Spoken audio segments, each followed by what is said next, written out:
what I came up with here was basically these rock structures here, or rock drops. And I think we also had a rock chute here originally buried. And then Barry said to me, how would you feel about putting a dam in here instead of a rock structure? I said, well, that's fine, because it's effectively going to do the same thing. So when and if this dam does fill up, it's going to bywash both sides into those two diversion banks. The diversion banks run away, as Barry said, on a grade of 1 in 300. There's a water spreading structure at the end of each on a broad ridge, a broad area, which means the runoff will spread out and it'll move slowly across the landscape.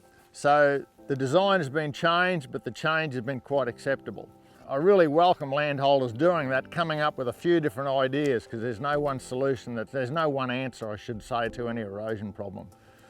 Bob shepherd's a wealth of information. The good thing about Bob, dealing with Bob, there's no one type scenario. He gave a couple of options across. Technical side of water flows and strength of water and speed and shedding of water was a massive input from Bob. Design work. The contour banks was a bit of an eye-opener for us on the way they worked, and they worked fantastic. The banks are quite well built. The channel's grassed up because they're designed to be a grass channel, not a bare earth channel. Once this wall comes up, is to try and put some topsoil back over the wall. So a lot of dams are built, and the last thing that goes on the dam wall is the really hostile material out of the bottom of the pit. It will never ever grow grass.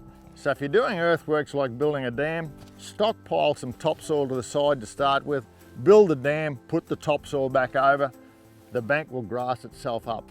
But it really enables the dam wall to stabilise and remain stable. To have that direct input at design stage was great, and having the benefit of NQ Dry Tropics guys listening and adapting and coming up with a very easy plan. So it's not a waste of time, and it's not a waste of money. The improvement's immediate. It's fantastic.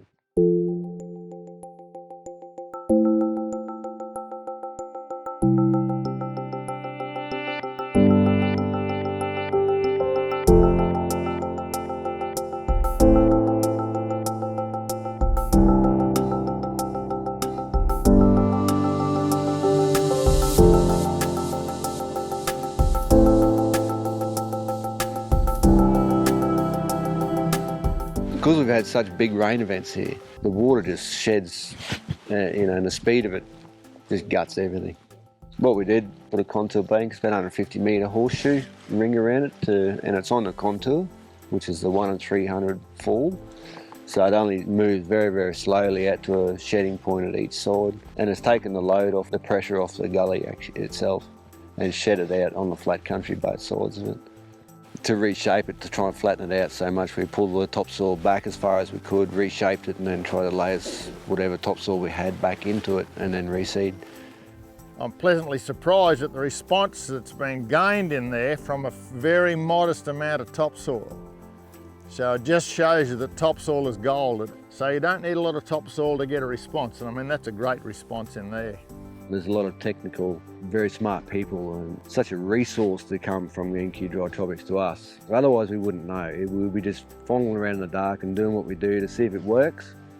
But having the resource there, we know it's going to work before we do it.